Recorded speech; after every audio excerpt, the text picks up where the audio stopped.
500 grams, magkano ba? 290. 290. Ay, bumaba pala. Bumaba ba? Oo, parang basta pasyal na lang sila sa mukbang. Bumaba na daw. Pumunta kayo sa mukbang. Kung dito kayo bumili 290 ko sa mukbang, mura na. Oo. Mas mura doon. Ganito lang kalaki. Di ba? Pang sanggyu. Saka ano to, grade A na meat.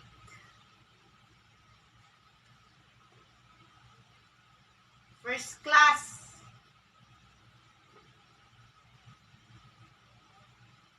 Pangkuan lang to, pang sideline daw.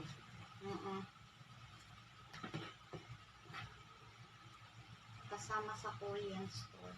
500. Pumunta lang kayo sa mukbang or hindi. Magkuan na lang kayo. PM na lang kayo sa amin. Yes, PM kayo kay Kuya Pam. PM kayo para usap na lang tayo kung magkano. Pero mura lang yan. Ganyan kaganda ang ating meat.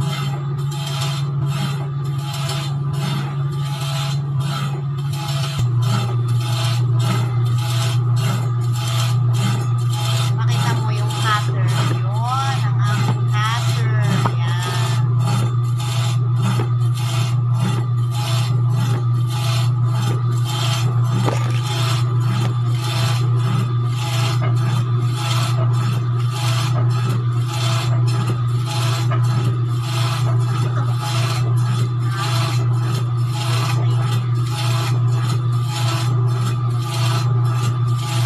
Hindi kami nagtitipid ha. 5 grams talaga. Kung sa iba dyan sasabi nila 5 grams pero wala. 500. Yung iba dyan sabi nila 500 pero hindi 500. 480 lang yun. Oo, tama. Kami 500 talaga. Patay. Wala na wala. Oo, no, yung iba talaga, no, 480. Pero dito, 500.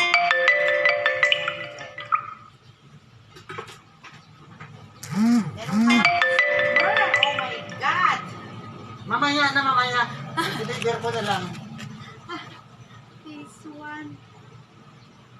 Gumagawa pa ako.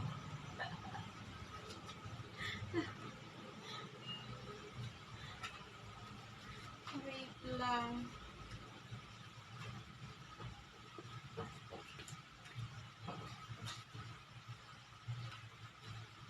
Nagawa pa kami.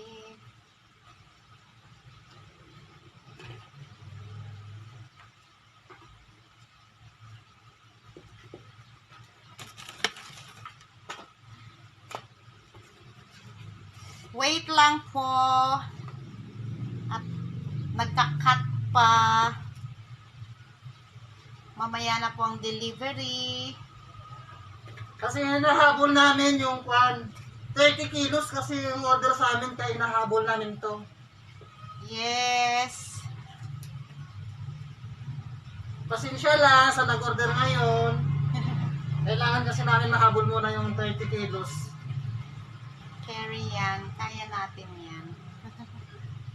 Pasensya kayo, dalawa lang kasi kami. Wala pang mambayad si Mata. Wala kasi wala mambayad sa tao, kaya wait lang.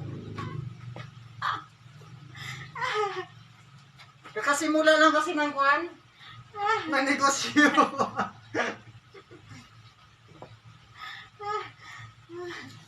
Oh, tama. Oh, itong karne namin, oh. Nakita nyo naman kanina kung paano ko kin-slice. Ano yan? Excel brand. Magandang klase ng beef. Excel.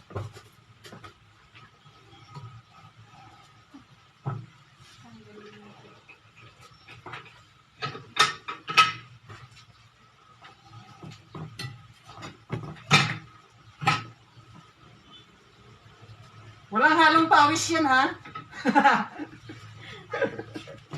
Baka masabi kayo may halong pawis, wala.